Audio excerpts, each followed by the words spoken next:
Almighty Father Yah, whose Son, our Savior, Yahshua HaMashiach, is the wine who gladdens the hearts of all people. Grant that your elect disciples, illuminated by your word and acts, may reflect the delight of his esteem, so that Yahshua may be known, worshipped, and obeyed to the ends of the earth. Amen. One day, Yahshua is at Bethany beyond the Jordan at the tributary of the river, being cleansed with water and praying, when the Holy Spirit dove alights on him and remains. It's on this day that Yochanan the Dunker, who is a prophet well respected by the people, well known, famous, proclaims him to be the anointed one prophesied to come, his mission to baptize in the Holy Spirit fire and to become the last blood sacrifice for sin, Yahweh's Lamb. The next day, two of Yochanan's disciples hear Yochanan say that Yahshua is Yahweh's Lamb, and they leave Yochanan's company to follow Yahshua, whom they sought in the first place. They ask him, "Where are you staying?" And Yahshua replies, "Come and see." These two are Yochanan the second and Andrew. Yahshua takes them to the great prayer stone on the banks of the Jordan tributary where the prophet Yochanan dunks. It's here where Yahshua was praying when the dove descended and remained upon him, and where the dunker heard the voice from the sky, "This is my beloved Son." Yochanan and Andrew feel tremendously privileged to be invited to study with this new teacher, whom the dunker says is the anointed one, whom Israel has awaited for centuries. Yochanan says, "We've waited for him, and you'll see it was worth the wait." It wasn't easy to get on the way, with a moray of the sect of the Abionim, the poor. To become his first disciples was a privilege, for he'd been set apart as a special professor, even the son of Elohim. Andrew spies his brother Shimon, brings him to the prayer rock, and introduces him to the new master. There are lots of Shimons, including Yahshua's brother. So Yahshua gives this burly Shimon a nickname, Kepha, after the rock upon which Yahshua prayed as the dove descended and remained, the rock upon which they now recline. Kepha means rock. Yahshua now has 3 disciples, and one is a rock.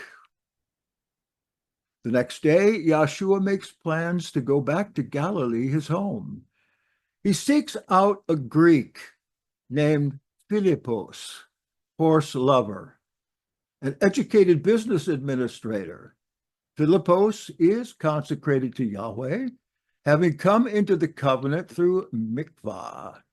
But because he's named after King Philippos, one of the Herods, religious folks don't trust him.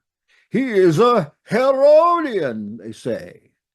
That makes no difference to Yahshua, for if he's a Herodian, at least he's a talented, skilled Herodian. Yahshua finds Philippos and tells him, "Follow me." Now, Yochanan, Andrew, Kepha, and Philippos are all from a town on the northeast shore of the Sea of Galilee called Beit Zeda, which means house of snares, located just outside of Galilee in Etruria. These 4 men are seeking the redemption of Israel, filtering down to the Jordan from vacations up north to be educated. And by the way, the disciples were probably quite young, because at the age of 17, if the family had any money, they could continue their education by finding themselves a teacher. So it was their way of going to college, so to speak. And their idea was to go down there to Bethabara and find themselves a teacher, hopefully John the Baptist. But they were diverted when Yahshua comes and asks them to be his students, or actually tells them. For they're not poor paupers, they're not freeloaders with time on their hands. No, they put Yahweh first in their lives. And now they want to learn how best to do that. Find him a teacher. That's why they're with Yochanan at Bethany beyond Jordan. Philippos takes Yahshua over to his mentor Nathanael, who might today be called a Zionist. Nathanael is a zealot for a free Israel. In his zeal, Nathanael proclaims Yahshua to be the King of Israel, a dangerous saying, since Herod is no friend to the desert prophets, religious zealots, nationalistic heroes, or future kings. And Herod has spies everywhere. So there's silence between Yahshua and his newfound disciples. Doesn't say much. After all, Yahshua has been living among the poor for quite some time.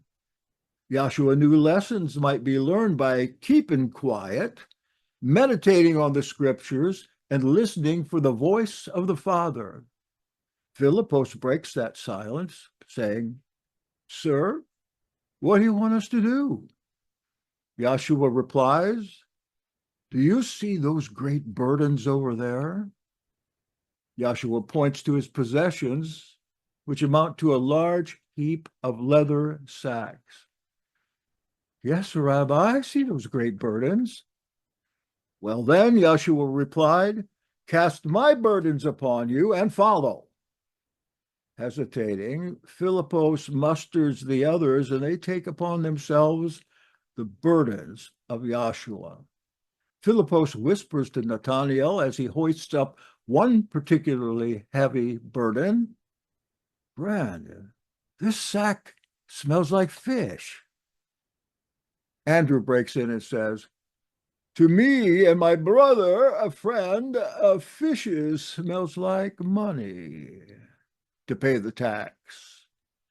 So this Yahshua sets off from the desert oasis in Perea with his 5 new disciples, Yochanan, Andrew, Kepha, Philippos, and Nathanael, all religious men, all formerly Baptists.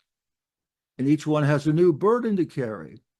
Yahshua intends to lead them on northward through Perea, transecting the Decapolis, then lead them westward across the Jordan Valley into the heart of Galilee, where Herod Antipas rules.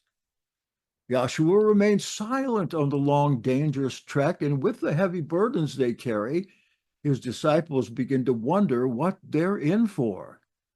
And Philippos is thinking that the hotter it gets, the fishier his burden smells. Philippos, he's an accountant, not used to hard work, fishy smells, or dirty clothes. Soon the disciples' wonderment turns to frustration. And Yochanan asks Yahshua, "Rabbi, where are you going?" And for 3 days, Yahshua replies over and over again, "Come and see. We're almost there. It'll be worth the wait." So the 5 would-be disciples trail behind their master over hill and dale, furlong after furlong. What the disciples don't yet know is that Yahshua is on his way to a wedding in Cana, in central Galilee. Yahshua might have stayed with Yochanan a little longer there at Bethabara, but this event's been on his calendar for over a year. Yahshua's close cousin, Shimon of Cana, is the groom. Yahshua's other brothers are also to attend, the eldest, Yaakov, that is, James. who's a Zadokite priest from Carmel, comes up from Jerusalem, and he's Yaakov's twin brother Yehuda. There he is, Jude, who took over the family business when their father Yosef died. And Maryam will be there as a stepmother. She's about the same age as Yaakov and Yehuda. She's also the mother of Yahshua, Salome, and Yosef. Maryam and her stepson, Yehuda, are in charge of the meals, refreshments, libations, and all the arrangements for the wedding there in the house of Cleopas' son, Simon, bar Yosef of Cana. Weddings there and then were quite different from our little ceremonies. The wedding itself was the culmination of long discussions between two families. The marriage is arranged, the contract agreed upon, the dowries set, as is the time of the ceremony. The day before the wedding, the bride and groom separate, bathe, anoint themselves with fragrant oils, and dress in their best clothing. The bride is to be veiled in public for the entire lengthy affair. Both bride and groom have numerous attendants. The chief of these is the friend of the groom. Shimon chooses his cousin and best friend, Yehuda, Jude, for the honor and the responsibility. He has a knack for social events. The first night, the festivities began at nightfall with a procession of Shimon's wedding party to the home of his bride, Yael, daughter of Elisheva, also of Cana. The bride's attendants and Yael's family eagerly await their coming. When they meet, gifts are given, tokens exchanged, pledges made, and scripture is recited and sung. Wine mixed with water in the form of toasts are offered and drunk. One toast after the other, to the bride, to the groom, to the parents, to the prophets, to Moses and Elijah. After the visit, the parties of both bride and groom return to Shimon's home, where the party has already begun. Shimon's yard is alight with oil lanterns and decorated as befits a very special occasion. When the bride, groom, and their attendants arrive, guests have already gathered. Musicians are playing, and the dancing, talking, storytelling, and festivities might last all night. Diluted wine flows like water. It's free for all who are invited to the first night of the marriage. When all are there who should be, Maryam and her helpers serve the late meal.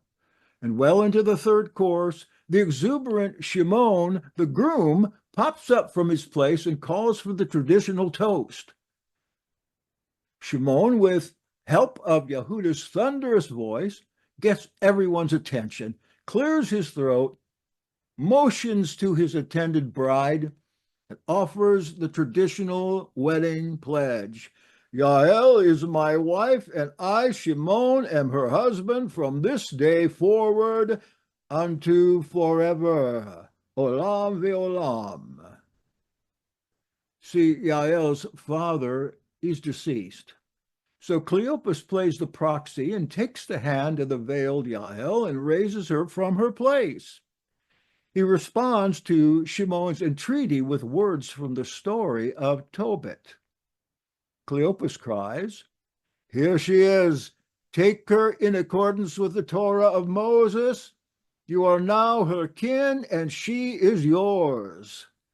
Then Cleopas leads the guests in the traditional response, "May the Elohim of heaven keep you safe and give you peace and prosperity." Tobit 7:12. This done, Cleopas reclines near his future son-in-law and whispers, "One more day, and you'll have my daughter and be my only son, and you'll say it has been worth the wait." For after the meal, the bride will go back to the mother's home for the night. The big to-do is in the morning when all the invited guests come for the wedding banquet, and before the end of the second day, the couple will be officially wed.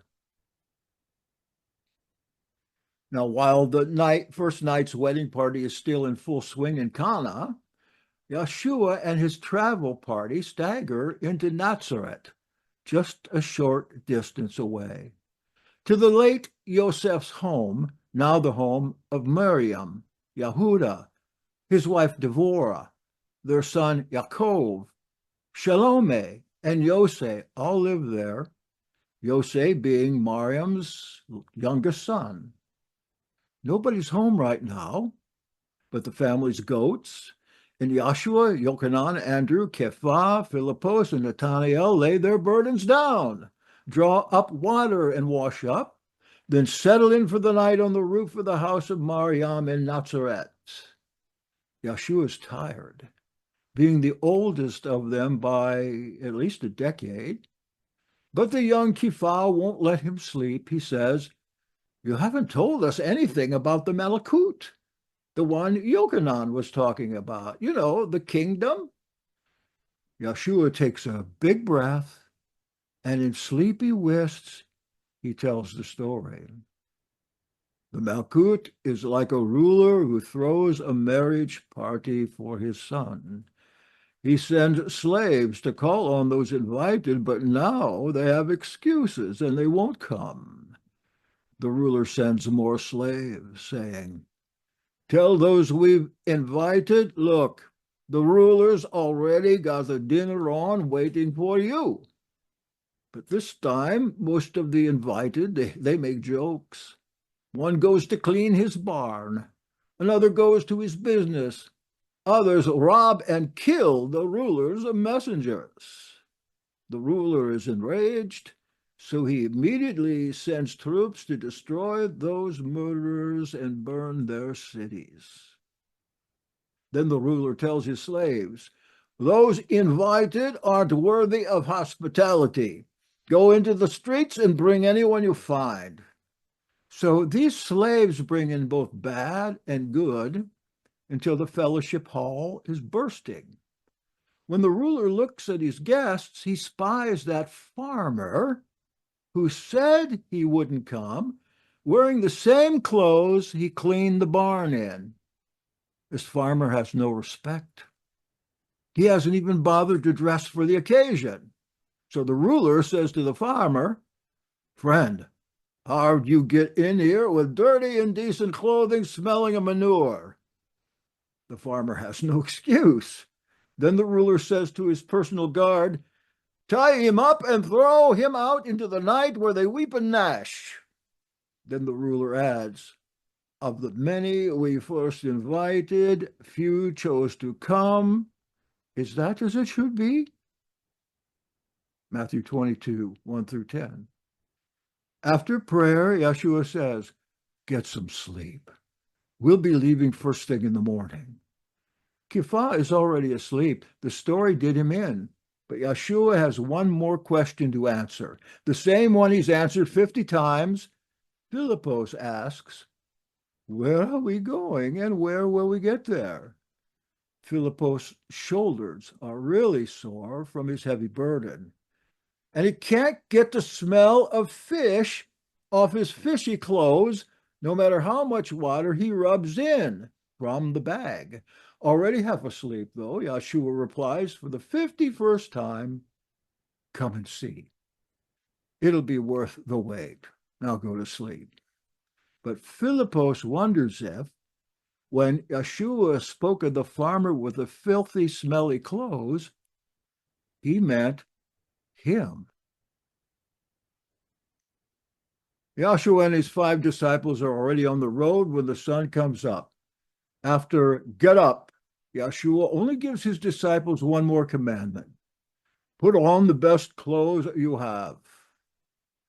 The disciples remember the story of the night before and wonder if they're going to some kind of initiation.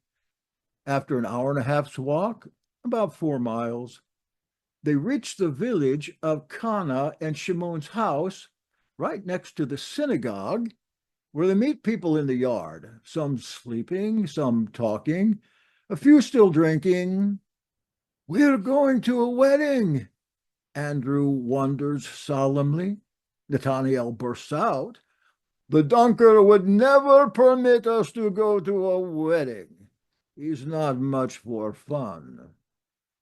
But Yahshua replies, "All of you, take your burdens to the kitchen, then relax. This is my cousin's house, and he's getting married today. Now you understand why you dressed up. We'll start our training here at my brother's wedding banquet, and if you have the ears to hear, we'll also end our training at a wedding banquet in the Malkut of the sky."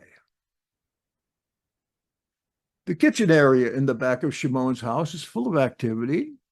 Maryam, Yochanan, Yochana, and Shalome, along with Mrs. Cleopas, and other women from the community are preparing the high point of the wedding festivities, the wedding banquet.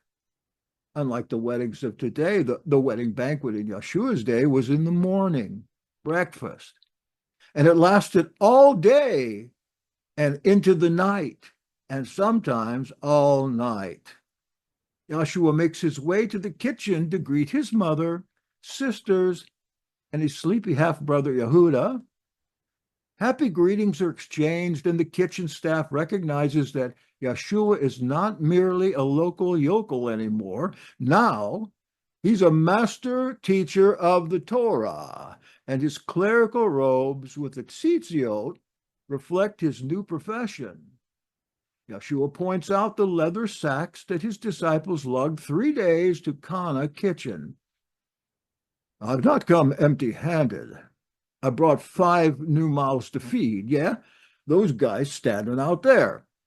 It seems I already have some Talmudim. They're good students. What do you think of that? So I brought provisions with me. Behold."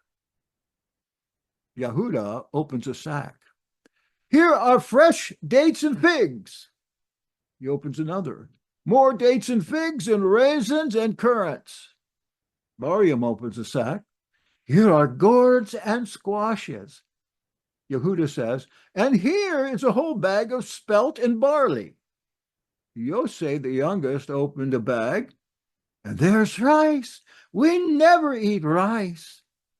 The biggest sack, the one carried by Philippos, the accountant, is finally opened, and everyone in the kitchen is amazed. Mrs. Cleopas cries, oh my, do you know how long it's been since I've seen fresh fish?" Yehuda says, "Brother, a whole bag of fresh fish. How did you travel all the way from Perea and keep the fish fresh?" Yahshua replies in a deadpan voice, "Fish conservation is one of the many skills I learned down there on the Jordan, my brother." Meanwhile, out in the yard, Yahshua's hungry disciples make themselves comfortable for the first time in a long time. And Philippos notices that the foul smell of spoilt fish has completely disappeared from his clothing, his hair, and his hands. He's relieved, but he's wondered what's happened to the stench. Could this be a sign of the Son of Man? See, fish is a staple of the Cananaeans' diet, but Cana was too far inland for fresh fish. They ate salt fish, dried fish, pickled fish, smoked fish, and fish preserved in lye. Fresh fish that made it that far from the sea, it went to rich people, mostly foreigners, Greeks and Romans. The youth Yosef runs from the kitchen, through the house, and into the yard. "Hey, everybody, we got fresh fish. Yahshua brought us fresh fish." This announcement brings a great deal of applause, and Yosef notices that the crowd is increasing greatly. But through the course of the feast, the fresh fish never spoils and never runs out. Judas Priest. Did you say Yahshua is here? Howls Shimon, his cousin. Shimon tells Yosef to go next door to the synagogue and get brother Yaakov, James. Yaakov's in there on his knees as usual, praying for the conversion of the sinners outside of the banquet, even though this isn't a Shabbat.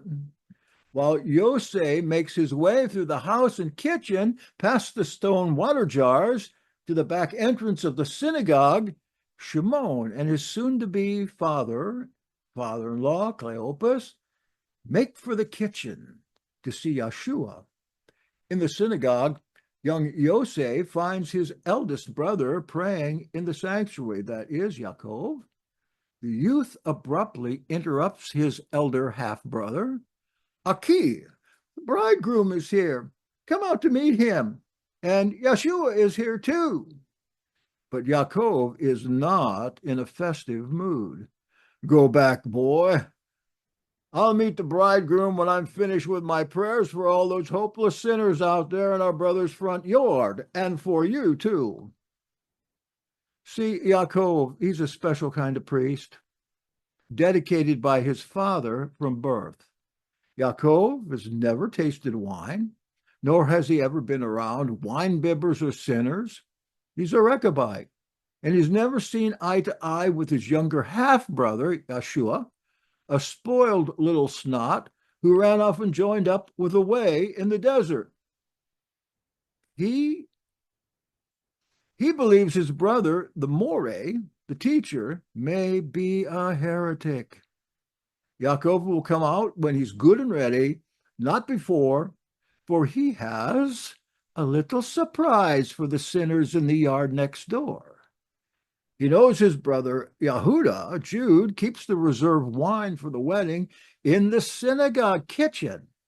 Well, 3 days ago, Yaakov sold the wine to a temple Jew in Sepphoris, and now he's certain they'll run out tonight, hopefully right after the wedding vows. Yaakov plots. When they run out of wine, that's when I'll come out. Hardy har har. The wedding banquet served a little late, now that there's fish, but nobody minds because there's plenty of snacks and wine to fill in the cracks and plenty of time to nap, and soon plenty of everything for several days or a week. Nobody minds but Yaakov Halfe, Bar Yosef, who gets back on his knees like camels, and keeps praying.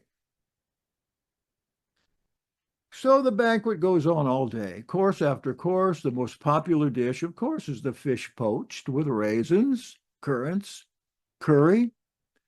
There are over 100 people in attendance, all dressed to their best. Songs are sung, stories are told, riddles are riddled, and the couple to be married is blessed. By nightfall, the lamps are again lit so that everyone knows to get ready for the big moment. The final toasts to the couple, to the parents, to the prophets, etc., etc., etc. As the toastmaster, Yehuda's been busy with guests all day, and Maryam's kept the kitchen going relentlessly. After all, Maryam knows that Shimon may be her only stepson who will marry, for Yahshua has taken a vow of celibacy, and Maryam's determined to keep the young Yosef home as long as possible. Yosef, she calls, take Devorah and your sisters and get some of the wine out of the synagogue. It's time for the great wedding toast. And find out if your brother Yaakov is dead or alive in there. The quartet takes a lantern into the synagogue kitchen. They don't find the wine, but they do find Yaakov asleep or dead in there at the altar rail. Wake up, big brother, says Yosef. Yaakov replies, I wasn't asleep, brother. I was just resting my eyes and lips from so much praying and my knees from so much kneeling. Yosef is panicking. They're ready for the toast of marriage. The wine was right here, brother. What have you done with it? Yaakov says, Remember what wine did to Noach, and the line of Canaan was cursed forever. Yosef presses on. I said, where's the wine, my brother, the priest? Yaakov replies, remember the wisdom of Shlomo, brother. Wine is a mocker, strong drink a brawler, and whoever is led astray by it is not wise. But young Yosef is ready this time. And you, sir, remember the psalm.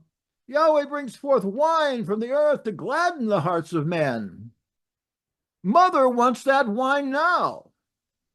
Well, she can't have it. It's gone. But consider not the loss of wine, but the gain of a new steeple for this tabernacle. Yosef cries, you sold that wine? But it's time for the great toasts. What shall we do? Yaakov the priest instructs his brother, go out and ask the holy man in your kitchen what to do. I hear Yahshua preserves fish. Perhaps he can also make wine to gladden the men's hearts. Deborah, Yehuda's wife, snaps, Yaakov, if you weren't a priest and I weren't a woman, I'd slap the prayer side off your mustache. The quartet rushes out of the synagogue back to the smoky kitchen. Now, Deborah doesn't want the news of no wine to ruin the high point of the marriage. They got to have wine. She says to Yosef, tell your mother. Yosef whispers to Mother Maryam, the wine's gone. Yaakov cashed it in. Will you ask your son who brought the fish if he has some wine among his things? Yahshua is quickly located asleep in the storage shed. Wine is essential for this part of a wedding. Maryam wakes him up. Son, they're ready to do the great toasts. Yahshua croaks, so what does that mean to you and me, lady? Miriam retorts, you know they can't be married without the great toasts, and there is no wine. She calls the servants over as Yahshua stretches his bones and commands, do whatever he tells you, she says. At the same moment, Yahshua's disciples sneak around the corner. They're going to have it out with him. Yahshua looks over to the synagogue and spies the water pots used for washing members. Fill those with water. Miriam reiterates the command to everyone in the kitchen. And hurry up, do what he says. Before Kipha and Andrew can say a cross word, young Yosef grabs Philippos and says, you, get over to the well. You, get to the buckets. Get those water pots filled up fast. So disciples, men, servants, and women form a human conveyor from the well to the water pots. And in short order, they transport over 100 gallons. That's a miracle in itself. A long bearded head pops out of the synagogue window shouting, hey, you can't do that. You're not on the synagogue board. Stay away from those tanks. It's Yaakov again, out of his piety for the moment. Yahshua shouts back, why, hello, brother. I didn't know you were up from Jerusalem. Peace, love, dove, in the name of the Father. Nobody out front can see or hear what's happening in the back, but since the sun's down, those striving to complete Yahshua's mission hear the crowd clamoring for the marriage couple. Shimon, Shimon, Shimon, Yael, Yael, Yael, Shimon and Yael. Hurrah! The toast, the toast, the toast. Yahshua says to the servant, draw out some water and take it to Yaakov the priest to taste.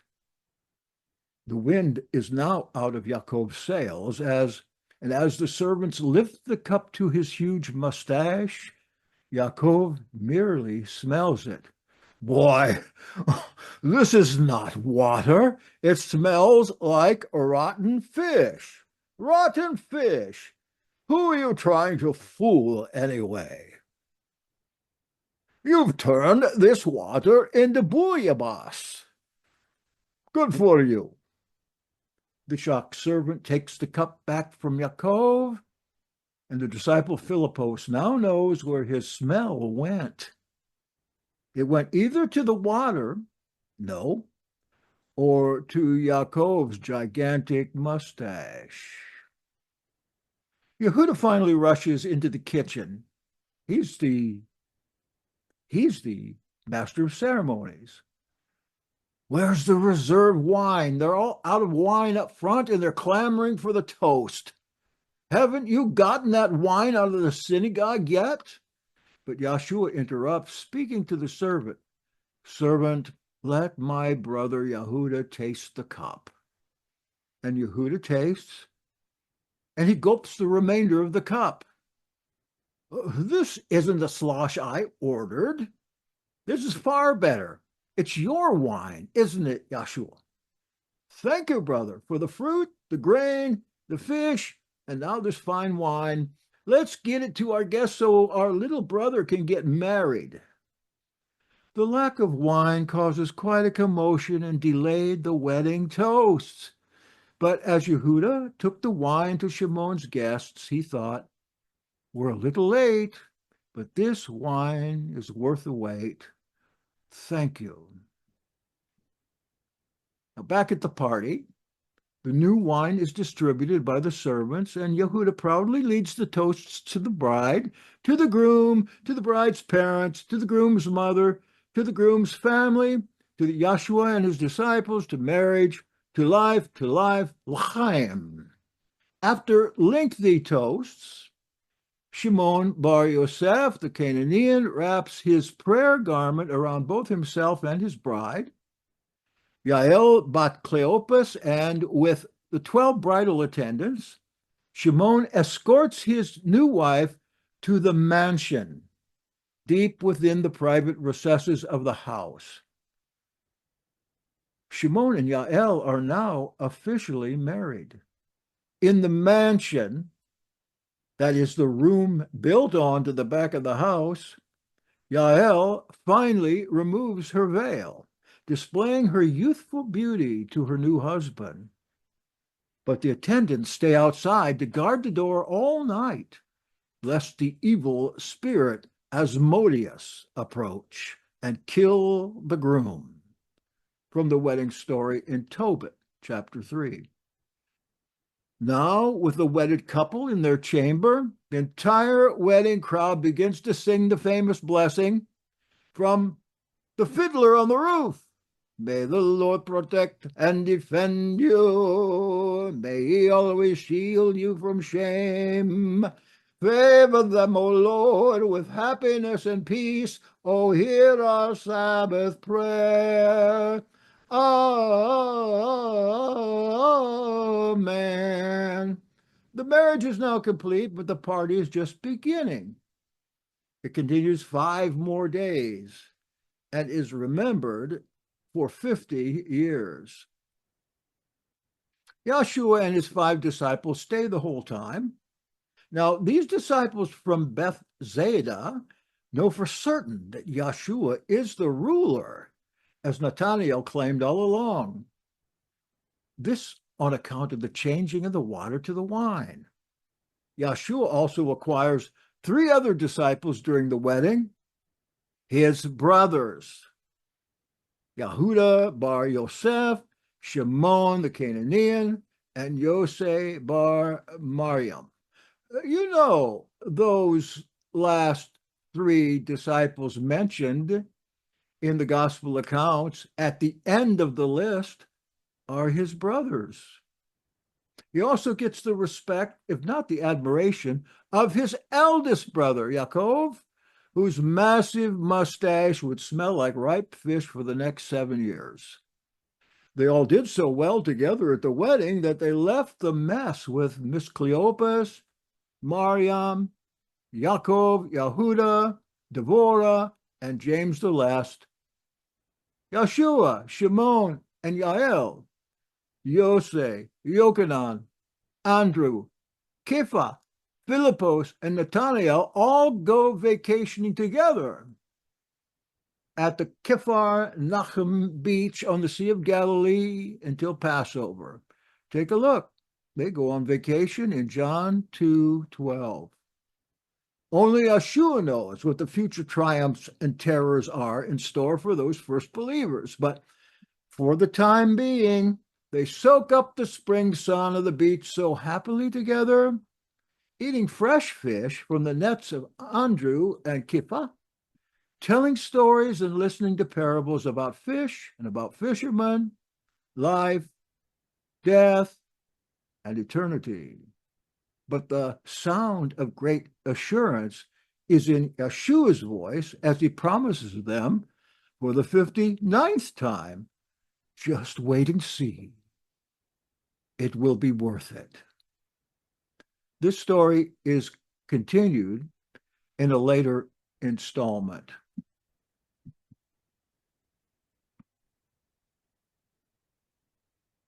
Now, what I hope that would bring is a more, let's say, mundane, more common kind of wedding than the very terse story in John chapter 2. But that's not the reason John chapter 2 was written. It's written there for very important purpose, and that's to convey not only a story and a truth, but a doctrine to you that is often missed, often read over. It's full, pregnant with knowledge and wisdom. My story is meant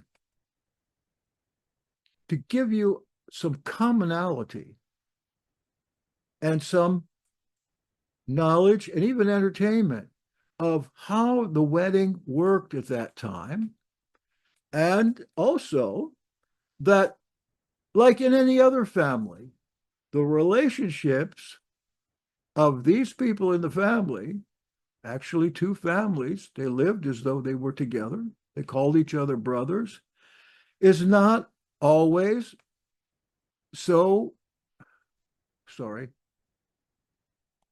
it's not always so smooth going.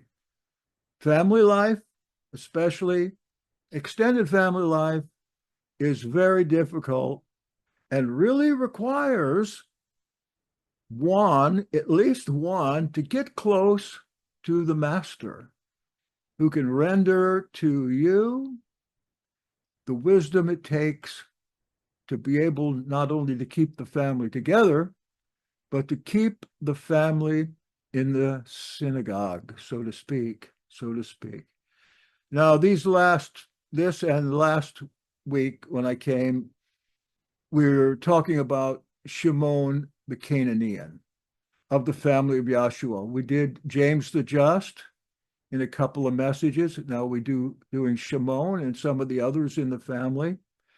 And I think I got one or two more in a row. We're going to go on to another brother. The people are just not names here. They're actual people. They lived and died. They had adventures. They got martyred, as Shimon did.